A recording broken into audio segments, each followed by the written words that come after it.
ये है Poco M2 Pro जो कि 4 डिवाइसेज के बराबर है, यानी सभी में एक जैसे रोम आते हैं तो एक फ़ोन में डालो और सभी का डिटेल लेके जाओ। और ये है हमारा पोको M2 Pro के अलावा पोको X2 जिसके ऊपर काफ़ी कांड चल रहे थे कैमरा से रिलेटेड, और इसका भी एक लेटेस्ट अपडेट आया है Havoc-OS का। इसके पहले मैंने Havoc-OS 16.5 का अपडेट प्रोवाइड किया है जो कि काफ़ी ज़्यादा पावरफुल अपडेट निकल के आया है इस डिवाइस के लिए, तो आप रिव्यू जरूर चेक कर लेना।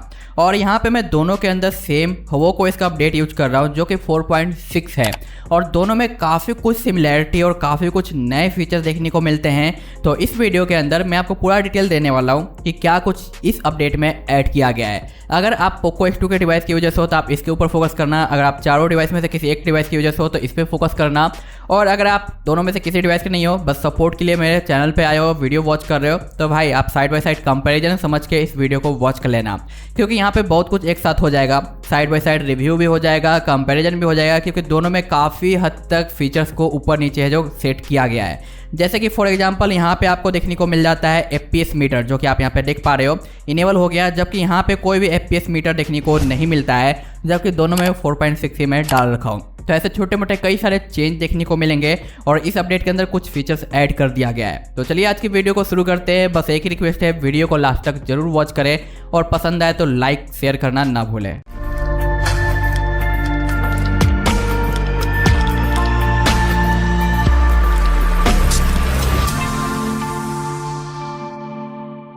एंड्रॉयड 11 के अपडेट के साथ ये 4.6 का अपडेट देखने को मिलता है, जिसमें जून 5 का सिक्योरिटी पैच दोनों के अंदर दिखाई देता है। और आप देख सकते हो यहाँ पे जून 5 2021 लिखा गया है, जबकि यहाँ पे 5 जून 2021 लिखा गया है, यानी लिखने के जो स्टाइल है इसमें भी आपको बदलाव देखने को मिल जाता है। साथ साथ दोनों का बेसबैंड आप देख सकते हो, यहाँ पे स्टॉर्म ब्रेकर यूज किया गया है जो कि 4.14 है, 5 ट्यूसडे जून का है। और यहाँ पे आपको है लाइटनिंग देखने को मिलता है प्लस, जो कि 1 ट्यूसडे 22 जून का है। दोनों में सिलिनेक्स आपको इन्फोर्सिंग देखने को मिलता है, यानी थोड़ा सा इंप्रूव्ड है सिक्योरिटी, पर इसी में थोड़ा रिस्क रहता है। दोनों का जो बिल्ड डेट है सेम डेट में पब्लिश किया गया है जो कि 22 है, इसलिए दोनों का जो रिव्यू मैं सेम डेट में प्रोवाइड कर रहा हूँ सेम। ठीक है, आगे चलते हैं बैक की ओर। तो इस बार दोनों के डेवलपर के ऑप्शन में ऐड कर दिया गया है 2-3 नए फीचर्स जो कि आप एक्टिवेट कर पाओगे, लेकिन उससे पहले आपको अपने फ़ोन में डेवलपर ऑप्शन को ऑन करना होगा। उसके बाद सेटिंग्स पे जाना है, डेवलपर के ऑप्शन पे आना है, जहाँ पे आप देखोगे दोनों में अलार्म ब्लॉकर और वेब ब्लॉकर जो कि पहले देखने को नहीं मिलता था अब ऐड कर दिया गया है। तो यहाँ पे आप इसे एक्टिवेट कर सकते हो अगर आप यूज करते हो तो, अगर यूज नहीं करते हो तो जाने दो, क्या फ़र्क पड़ता है ना। आगे आते हैं फिंगरप्रिंट के ऑप्शन के ऊपर। तो दोनों में फेस अनलॉक, ऐप्स लॉक वगैरह अच्छे से काम कर रहा है, और मुझे यहाँ पे दोनों के फिंगरप्रिंट से और फेस अनलॉकिंग से कोई भी शिकायत नहीं है। तो यहाँ पे दोनों है जो मस्त से काम करता है। ठीक है, तो दोनों अलग अलग ले रखा हूँ इसलिए अनलॉक करने में दिक्कत आ रहा है, ये मत समझना कि ये काम नहीं कर रहा था, काम कर रहा है दोनों। ठीक है, बैक की ओर चलते हैं। तो यहाँ पे आपको मिल जाएगा साउंड का प्रोफाइल, जिसमें अगर नीचे की ओर डाउन करें तो यहाँ पे ड्रिक साउंड इन्हेंसर देखने को मिलता है जो कि ऑफिशियली MIUI पे नजर आता है, और यहाँ पे ऐसा कोई भी भाई ऑप्शन देखने को नहीं मिलता। वॉल्यूम स्टेप दोनों के अंदर देखने को मिल जाते हैं, और हैप्टिक फीडबैक का ऑप्शन दोनों में है, लेकिन यहाँ पे आपको देखने को मिलता है रिंगटोन वाइब्रेट का जो इंसेटी है उसे आप चेंज कर सकते हो, बाकी पैटर्न चेंज करने का ऑप्शन है, और यहाँ पे कोई भी ऐसा ऑप्शन देखने को नहीं मिलता जो कि यहाँ पे तीनों में दिया गया है। तो फिर से साइड बाय साइड थोड़ा डिफरेंट देखने को मिल गया, यानी यहाँ पे कंपैरिजन हो गया, और इसमें काफ़ी ज़्यादा इंप्रूवमेंट लाया गया है। चेन लॉग में मेंशन किया गया है कि पैटर्न को हमने इंप्रूव किया है पहले से। बैक की ओर चलते हैं तो आपको देखने को मिलेगा बैटरी। तो भाई यहाँ पे ज़्यादा मैंने यूज नहीं किया है, लेकिन जितना भी नॉर्मल यूज किया मुझे बैटरी ओके देखने को मिला है, कुछ ऐसा ट्रेनिंग वगैरह देखने को नहीं मिला। और दोनों में स्मार्ट चार्जिंग देखने को मिलता है, और आप देख सकते हो दोनों करीब 1.5 घंटे के आसपास का यूज किया गया है। 3 आवर्स पहले फ्लैश किया गया था, यानी दोनों को साथ ही साथ यूज किया गया और साथ ही साथ फ्लैश भी किया गया था, और दोनों में आपको टेम्परेचर भी देखने को मिल जाएगा। गेमिंग कैसा है वो आगे बताऊंगा, परफॉर्मेंस कैसा है वो आगे बताऊंगा, बस लास्ट तक वॉच करना। इनके एक्स्ट्रा कस्टमाइजेशन के बारे में तो आपको पता ही है कि क्या कुछ देखने को मिलता है, तो एक नज़र डाल लेते हैं। लास्ट में अबाउट आपको मिल जाएगा, मिसलेनियस के अंदर आपको गेमिंग मोड देखने को मिल जाता है जो कि दोनों में अच्छे से काम कर रहा है। और यहाँ पे मैंने कॉल ऑफ ड्यूटी ऐड कर रखा है, तो यहाँ पे मैंने ऐड नहीं किया था, तो आप इस तरीके से ऐड कर सकते हो। और दोनों में मैंने प्ले किया है। आप BGMI का डिमांड कर रहे हो, भाई BGMI में अभी नोब हूँ, बच्चा हूँ बिल्कुल ही छोटा सा, तो उसमें थोड़ा बड़ा हो जाऊँ फिर आपको जो मैं उसका डेमो दिखाऊंगा। मेरे को फिर पता ही नहीं चलेगा गेम प्ले करूँगा तो कैसा रिस्पॉन्स है रोम का, तभी मुझे पता चल जाता है कॉल ऑफ ड्यूटी पे, तो इसलिए मैं अभी यही यूज कर रहा हूँ। बैक की ओर चलते हैं तो यहाँ पे आपको दोनों में मीडिया प्लेबैक देखने को मिल जाएगा, विजुअलाइजर, आर्ट्स वगैरह, यहाँ पे बैटरी सेविंग है और यहाँ पे भी आपको बैटरी सेविंग है, लेकिन इसमें एक नया फीचर्स ऐड कर दिया गया है 4.6 के अंदर, जो कि हमारा स्लीप मोड है। इसे आप जैसे ऑन करोगे आपका यहाँ पे wifi, Bluetooth, mobile data, location, sensor, AOD और एग्रेसिव बैटरी वगैरह है जो टर्न ऑफ हो जाएगा। तो इसे आप कस्टमाइज कर सकते हो और यहाँ पे शेड्यूल का ऑप्शन भी आपको मिलता है, जिसे आप सेट कर पाओगे कब से कब ऑन होना है और कब से कब नहीं होना। तो ये नया फीचर्स ऐड कर दिया गया है स्लीप मोड का, जो कि काफ़ी ज़्यादा हेल्पफुल है उन यूजर्स के लिए जो कि पूरे दिन फ़ोन में चिपके रहते हैं। ठीक है, कि आप चिपकते हो फ़ोन में, बताना जरूर। ठीक है, यहाँ पे आपको देखने को मिलता है एक स्क्रीन का ऑप्शन, जो कि नॉर्मल कटआउट का ऑप्शन दिया गया है और बाकी स्टेटस बार हाइट है और फुल स्क्रीन ऐप वगैरह का ऑप्शन देखने को मिलता है, जो कि स्क्रीन का ऑप्शन इस पोको के X2 डिवाइस के अंदर हमें देखने को मिलता ही नहीं है। बहुत नाइंसाफी है ना। अब दोनों में आपको नोटिफिकेशन देखने को मिल जाएगा, जहाँ पे एज लाइट्स वगैरह और किल के वगैरह के ऑप्शंस दिए गए हैं, जो कि आप यूज कर पाओगे। जेस्चर के अंदर वही सारे ऑप्शन मिलते हैं, बट यहाँ पे अब लेफ्ट टू चेक देखने को आपको मिल जाता है, जो कि यहाँ पे नहीं दिया गया है। देख सकते हो एक दो ऑप्शन यहाँ पे ज़्यादा है और यहाँ पे कम है, बाकी दोनों में एडवांस का ऑप्शन देखने को मिलेगा। बटन एंड नेविगेशन बार में आपको वही सारे ऑप्शन देखने को मिलते हैं, सिमिलर और काम कर रहे हैं। और यहाँ पे सिस्टम नेम बार में आपको एडवांस का ऑप्शन मिलता है, जो कि आप कस्टमाइज कर सकते हो। और ये मैंने आपको बता भी रखा है बहुत पहले भी कि किस तरीके से ये काम करता है। एम्बिएंट डिस्प्ले में आपको यहाँ पे ऑलवेज ऑन का ऑप्शन मिल जाता है, जबकि यहाँ पे कुछ इस तरीके से ऑप्शन देखने को मिलता है। तो दोनों में फिर से चेंज है, क्योंकि यहाँ पे ऑलवेज ऑन का कहीं पे भी ऑप्शन दिखाई नहीं दिया है, जबकि यहाँ पे ऑलवेज ऑन दिखाई देता है चार्जिंग के टाइम में भी, या फिर नॉर्मल ऑन कर सकते हो। बट दोनों भाई IPS पे है, तो मोलेट का बेनिफिट आप ले सकते हो, यानी ऑलवेज ऑन का। बट यहाँ पे नुकसान हो जाएगा बैटरी ड्रेन से रिलेटेड। तो आप सोच लेना कि आपको बैटरी चाहिए या फिर ऑलवेज ऑन चाहिए। यहाँ पे आपको मिलता है लॉक स्क्रीन, जहाँ पे दोनों में सिमिलर है, डबल टैप वगैरह का, चार्जिंग इन्फो वगैरह का। क्विक सेटिंग के अंदर वही क्विक पुल डाउन और यहाँ पे टिंट स्टाइल वगैरह, रो एंड कॉल्यूम मेंटेन करना और बाकी चीज़ें सेम टू सेम आपको देखने को मिल जाएगा। स्टेटस बार के अंदर logo, brightness slider, speed meter, battery percentage, icon, search bar वगैरह सिमिलर देखने को मिलता है। तो यहाँ पे कोई चेंज नहीं है, लेकिन अब चेंज मिलेगा दोनों के परफॉर्मेंस और बाकी चीज़ों में। तो यहाँ पे एक नॉर्मल सा कैमरा दिया गया है, जो कि चल जाता है काम, लेकिन जीकेम डालना पड़ेगा। यहाँ पे आपको देखने को मिल जाता है जो कि गूगल का गो कैमरा है, जो कि अच्छा खासा काम कर जाता है, बट इसमें भी आपको जीकेम डालना पड़ेगा। दोनों है जो जी एप्स वाला अपडेट में यूज कर रहा हूँ, तो आप चाहो तो वनीला वगैरह ट्राई कर सकते हो। और कॉल रिकॉर्डिंग दोनों में नहीं मिलता। ऐप्स लॉक वगैरह अच्छे से काम कर रहा है, कोई इशू नहीं है। अब आते हैं साइड बाय साइड परफॉर्मेंस के ऊपर कि किस तरीके से हमें देखने को मिलता है। तो यहाँ पे मैं आपको बता दूं कि जो दोनों का चार्जिंग स्पीड है वो मुझे स्लो लगा। जब स्टार्टिंग पे आप चार्ज पे डालोगे तो काफ़ी फास्ट एक्सेस करता है, बट कुछ देर के बाद ये है जो नॉर्मल चार्जिंग पे स्विच हो जाएगा और आपको काफ़ी स्लो चार्जिंग देखने को मिलेगा, जैसे कि यहाँ पे स्लो चार्जिंग दिखाई दे रहा है। तो दोनों के चार्जिंग से रिलेटेड मेरा एक ही ऑप्शन भाई कि दोनों में कमी है, चार्जिंग बूस्ट होना चाहिए, तो प्रॉपर काम नहीं करता।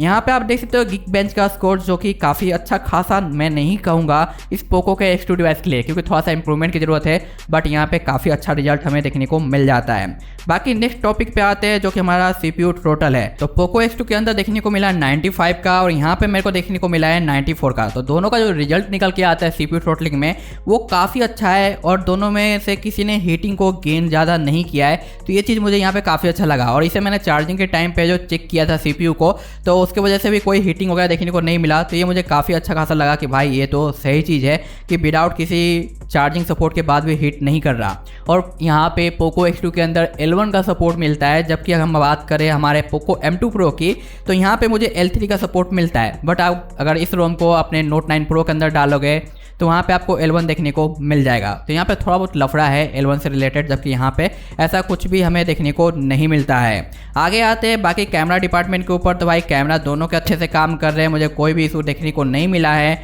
दोनों प्रॉपर तरीके से यहाँ पे वर्किंग है। लेकिन अगर दोनों के डिवाइस के सेटिंग्स में जाते हो, जो कि कनेक्शन डिवाइस है ब्लूटूथ का, तो यहाँ पे USB कॉन्फ़िगरेशन का नया ऑप्शन देखने को मिल जाता है, जो कि पहले नहीं था, लेकिन अब यहाँ पे ऐड कर दिया गया है। तो अगर मैं यहाँ पे लॉन्ग टैप करूँ और यहाँ पे मोर पे सी कर दूँ, तो आप देखोगे कि यहाँ पे टाइम आउट अभी देखने को मिल रहा है, लेकिन उस समय है जो यहाँ पे कॉन्फ़िगरेशन देखने को मिल रहा था, जैसे कि मैंने स्क्रीनशॉट में शो किया है।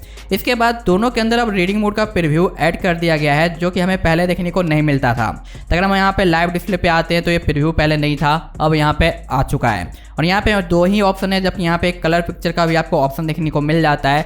तो पिक्चर एडजस्टमेंट यहाँ पे नया ऑप्शन ऐड किया गया है। तो दोनों में काफ़ी हद तक फीचर सिमिलर है, लेकिन साइड बाय साइड डिवाइस के अनुसार कुछ कुछ चेंज भी देखने को मिलता है। जैसे कि यहाँ पे आपको रिफ्रेश रेट के ऑप्शन देखने को मिल जाते हैं, एम्बिएंट का ऑप्शन देखने को मिल जाता है जो कि आप यूज कर सकते हो, और यहाँ पे आप देख सकते हो मैक्सिमम और मिनिमम दोनों के ऑप्शन यहाँ पे दिए गए हैं जो कि अच्छे तरीके से काम करते हैं। और यहाँ पे कलर का भी ऑप्शन देखने को मिलता है, जबकि पोको के M2 Pro के अंदर ऐसा कलर का कोई भी ऑप्शन देखने को नहीं मिलता।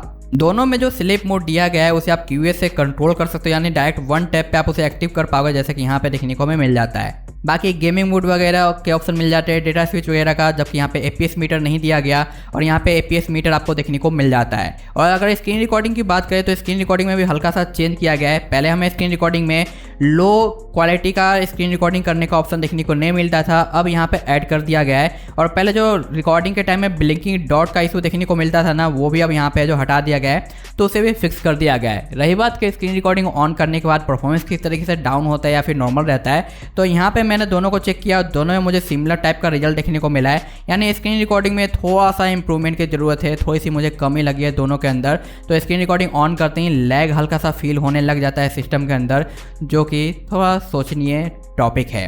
तो यहाँ पे मैंने दोनों के अंदर गेमिंग भी किया है, और गेमिंग की अगर मैं बात मानूँ तो यहाँ पे पोको M2 Pro के अंदर काफ़ी कमाल का एक्सपीरियंस रहा है मुझे गेमिंग का, काफ़ी मस्त टच रिस्पॉन्स देखने को मिला, और मैंने यहाँ पे मज़े से गेमिंग किया है, तो मुझे यहाँ पे कोई भी दिक्कत नहीं आया गेमिंग से रिलेटेड।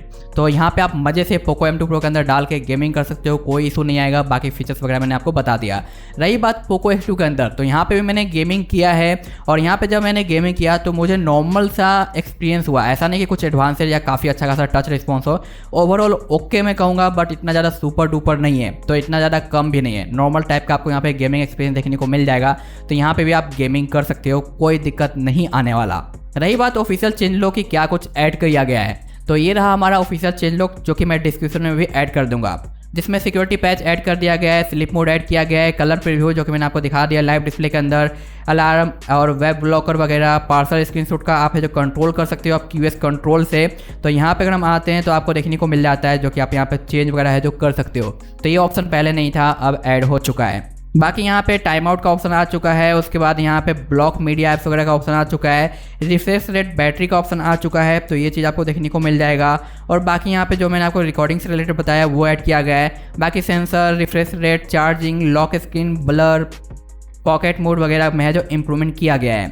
और यहाँ पे कुछ इशूज वगैरह आ रहे थे, जैसे कि वॉलपेपर क्रैश कर जा रहा था, ऐप्स लॉक ठीक से काम नहीं कर रहा था, वाईफाई का डेटा QoS में शो नहीं कर रहा था, और यहाँ पे हैंड्स आपको यूज करने पे टाइम आउट में क्रैश कर रहा था, गेमिंग मोड ठीक से काम नहीं कर रहा था, इसे फिक्स कर दिया गया। तो ऐसे छोटे छोटे कई सारे प्रॉब्लम को फिक्स किया गया है, और बाकी परफॉर्मेंस को काफ़ी ज़्यादा इन्हेंस कर दिया गया है। तो ये हो गया इसका प्रॉपर डिटेल। अब आप मुझे कमेंट करके बताना कि क्या आप इसे पोको X2 या M2 Pro के अंदर यूज करने वाले हो या फिर नहीं, और आपने कॉर्वस का रिव्यू नहीं चेक किया है तो चेक जरूर करना। और आपके लिए यहाँ पे M2 Pro डिवाइस के लिए Oxygen-OS का एक लेटेस्ट पोर्ट आ चुका है, तो जल्दी उसका वीडियो आपको मिल जाएगा। तो आज के लिए इतना ही, टाटा बाय बाय। थक गया यार बहुत।